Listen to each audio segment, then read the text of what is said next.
ह्या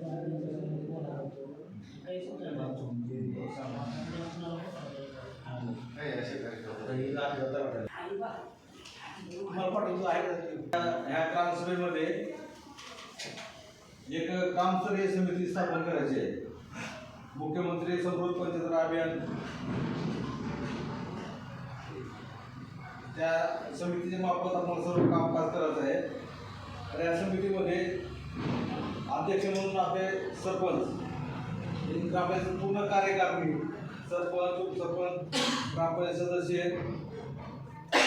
आशा कार्यकर्ते, अंगणवाडी सेविका, पोलीस पाटील, मुख्याध्यापक, ग्राम महसूल अधिकारी म्हणजे तलाठी साहेब, सहाय्यक कृषी अधिकारी, कृषी सहाय्यक साहेब, वैद्यकीय अधिकारी आणि गावातील इतर प्रसिद्ध नागरिक आणि सचिव म्हणून ग्रामपंचायत अधिकारी म्हणजे ग्रामसेवक, अशा पद्धतीने आपली ग्रामपंचायतीची समिती स्थापन करायची आहे.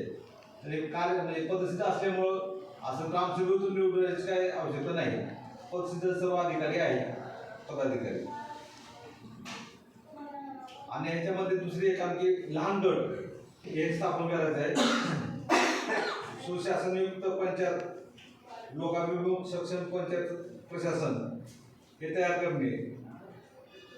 याच्यामध्ये गट प्रमुख आणि 4 सदस्य, त्यात ते बसून आपण ते निवडू.